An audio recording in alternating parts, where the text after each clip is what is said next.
Have you ever wondered why people do the things they do?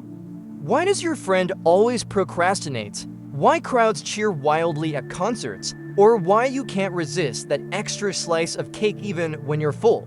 The answers lie in a fascinating world, one that's been studied for centuries, yet still holds secrets waiting to be unlocked: the psychology of human behavior. Stick around, because today we're diving deep into what makes us tick, with practical tools, expert insights, and resources you can start using right now to decode the mystery of the human mind. Are you ready to see the world and yourself in a whole new way? Let's get started. Welcome to our journey into the psychology of human behavior. And today, we're exploring a question that's puzzled philosophers, scientists, and everyday people alike: what drives us to act the way we do? Psychology tells us it's a complex dance between our minds, our biology, and the world around us. Whether it's a snap decision like choosing coffee over tea, or a lifelong habit like avoiding conflict, every action has a story rooted in how we think, feel, and interact. Think about this: the average person makes around 35,000 decisions every single day. That's according to researchers at Cornell University. But how many of those choices are truly conscious? And how many are shaped by forces we don't even notice? To understand this, we'll break it down into three key areas of psychology: behavioral, cognitive, and social. Along the way, I'll share expert quotes, free resources, and practical tips so you can start learning this incredible science yourself. So let's dive into the first piece of the puzzle: behavioral psychology. Behavioral psychology is all about what we can see: our actions. It's the idea that our behavior is shaped by rewards, punishments, and the environment around us. Picture this: a dog salivates when it hears a bell because it's learned that sound means food is coming. That's classical conditioning, pioneered by Ivan Pavlov in the early 1900s. Or think of a child who stops throwing tantrums after getting a timeout. That's operant conditioning, brought to us by B.F. Skinner. This isn't just about dogs or kids, it's about you and me. Ever notice how you check your phone the second it dings?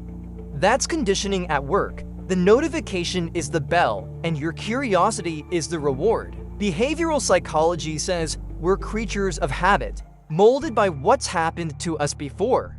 John B. Watson, one of the founders of this field, famously said, "Give me a dozen healthy infants, and my own specified world to bring them up in, and Eilein's guarantee to take anyone at random and train him to become any type of specialist I might select." Bold words, right? They show how much behaviorists believe environment shapes us. But it's not the whole story. Behavioral psychology is powerful. It's used in therapy, education, even marketing, but it doesn't explain why we think or feel the way we do. For that, we need to step into the mind itself. Now, let's shift gears to cognitive psychology, the study of how we think. This is where we get into memory, perception, and decision-making. Unlike behaviorism, which focuses on what's outside, cognitive psychology zooms into what's inside: our mental processes. Imagine your brain as a supercomputer, constantly processing data from the world and spitting out decisions. One of the best minds in this field, Daniel Kahneman, wrote Thinking, Fast and Slow. He argues we have two systems in our heads: System 1, which is fast, instinctive, and emotional, like grabbing that cake without thinking, and System 2, which is slow, logical, and deliberate, like calculating a tip at a restaurant. Kahneman says, we are not thinking machines that feel. We are feeling machines that think. That's a game changer, isn't it? It means our emotions often drive the bus, and logic just tries to keep up. Take procrastination, for example. You know you should start that project, but your brain says, let's watch one more video. That's System 1 overriding System 2. Cognitive psychology helps us understand these battles and win them. Want to dive deeper? Kahneman's book is a must-read, and you can find it at most bookstores or libraries. Alright, we've covered actions and thoughts, now let's talk about people. Social psychology explores how we behave in groups, how others shape us, and why we conform or rebel. Ever heard of the bystander effect? It's when people don't help in an emergency because everyone else is standing around. In 1964, the tragic case of Kitty Genoese sparked this research. Dozens saw her being attacked, but no one acted. Why social psychology says we look to others for cues. Robert Cialdini, a legend in this field, wrote Influence, the Psychology of Persuasion. He says we view a behavior as more correct to the degree that we see others performing it. That's why trends spread, why ads use testimonial, and why you might cheer louder when the crowd roars. Cialdini's 6 principles of persuasion, like reciprocity and scarcity, are goldmines for understanding social behavior. His book's another must-have. Check it out. Social psychology isn't just theory, it's practical. It explains why peer pressure works, why we trust reviews, and even why we feel awkward in elevators. So how do you start learning this for yourself? I've got you covered with 3 killer ways: online courses, books, and websites. Let's break it down. First, online courses.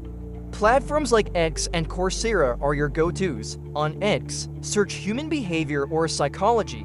Uline's find courses from places like Harvard or MIT. Some are free to audit, others offer certificates for a fee. Coursera's just as good. Duke University has a course on behavioral health, and the University of Toronto dives into human development. These are flexible, self-paced, and perfect for beginners or pros. Next, books. I've already mentioned Thinking Fast and Slow and Influence, but here are 3 more. The Laws of Human Nature by Robert Greene. It's a deep dive into motives and power dynamics. Predictably Irrational by Dan Ariely shows why we make dumb choices like buying stuff we don't need. And The Art of Thinking Clearly by Rolf DeBelly lists mental traps to avoid.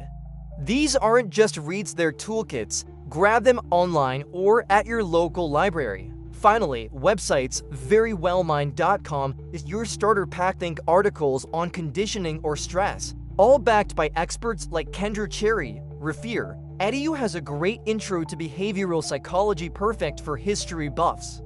The APA at apa.org offers a massive topic directory, and Psychology Today keeps you current. All free, all accessible. Why should you care? Because understanding human behavior changes everything. Therapists use it to treat phobias. Teachers use it to motivate students.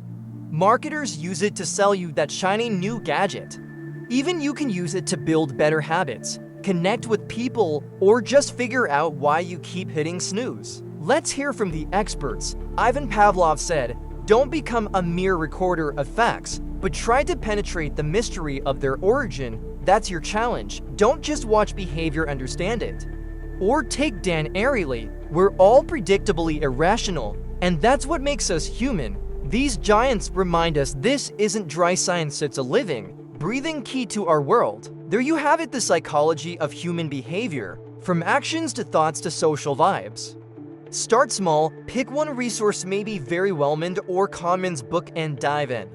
Links are below, and I'd love to hear what you discover. Drop a comment.